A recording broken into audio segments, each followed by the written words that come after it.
Saudações, professor Capa Bianco. Eu sou Misael, do grupo do Lucas, Gabriel Soares e Victor Canassa.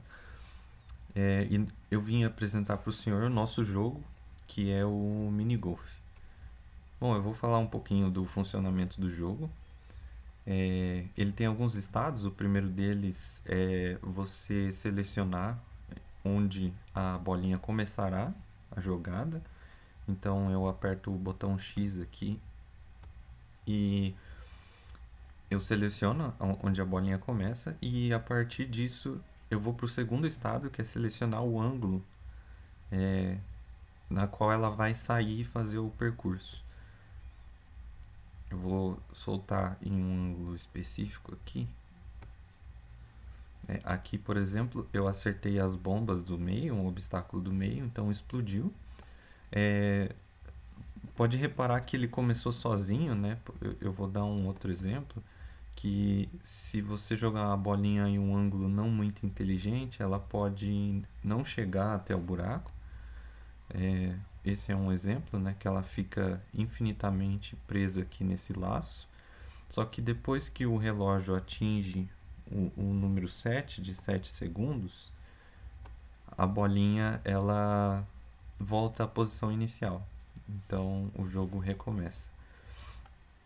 Olha lá, voltou. É um, por exemplo, esse é um outro exemplo de que a bolinha fica num um laço e recomeça. Bom,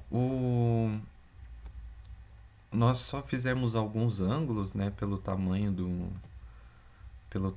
da nossa matriz. Eu vou ver se eu consigo ganhar aqui pelo menos uma vez, só para mostrar o que acontece.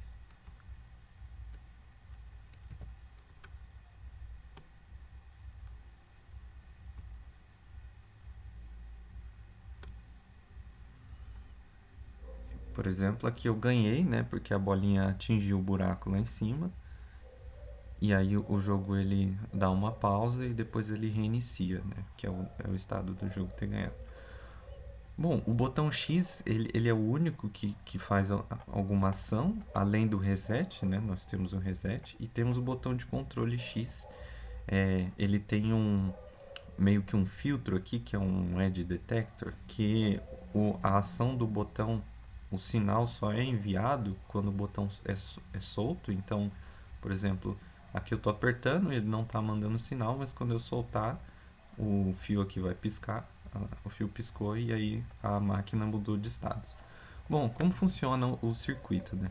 Nós temos aqui uma matriz de endes que foi implementada pelos meus colegas e ela tem um decodificador, né, tanto para X quanto para Y, que é controlado por um registrador, que por sua vez é controlado por um somador de posição.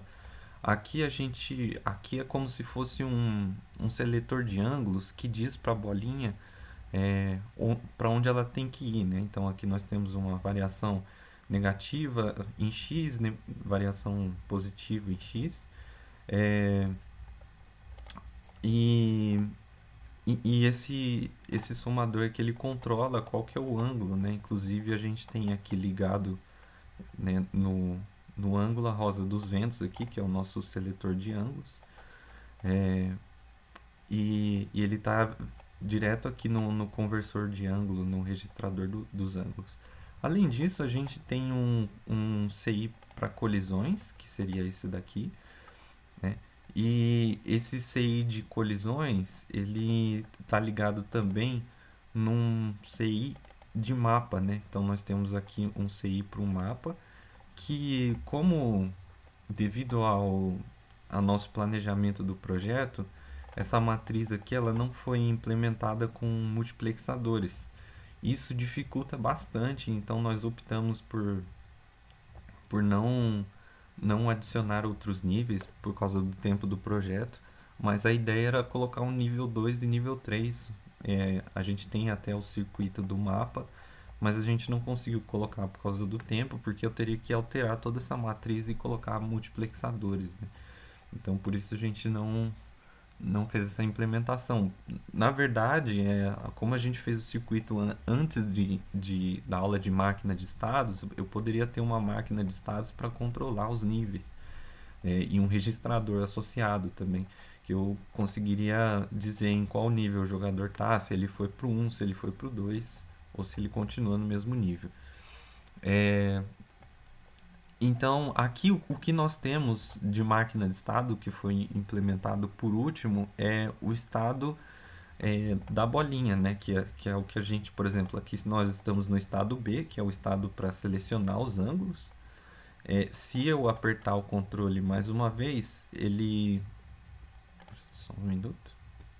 Ele vai para o estado C, né? Que não está representado aqui com LEDs, mas é o estado. Nós voltamos ao estado A aqui agora, que é o estado de selecionar a posição. Estado B, que a bolinha é lançada. Estado C é a bolinha em percurso, né? E após 7 segundos a gente tem o nosso estado inicial.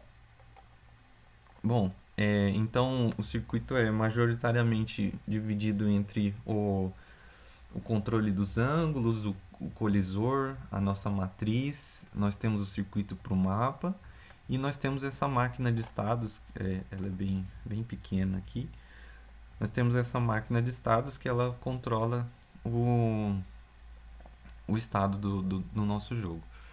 Bom, como o jogo foi bem. Nós conseguimos dividir bem entre os integrantes do grupo. Só ficou faltando mesmo a implementação dos outros mapas, né? E eu esqueci de falar também do cronômetro, né? Que nós temos uma entrada aqui no estado que é a entrada de fim, né? Que o jogo acabou, seja porque a bolinha colidiu com uma bomba, ou seja porque ela caiu no buraco, ou ela ficou 7 segundos aqui sem nada acontecer, né? Então, os outros níveis foram o que faltaram, porque nós teríamos que mudar toda essa matriz de End, e eu acho que isso foi uma parte da parte de planejamento do projeto, e também faltou o nosso conhecimento de máquina de estado também, que eu acho que seria muito mais fácil implementar os outros níveis se nós tivéssemos essa aula um pouco antes. Mas ainda assim deu para a gente implementar aqui a nossa última máquina de estados, que é para selecionar a nossa bolinha, né?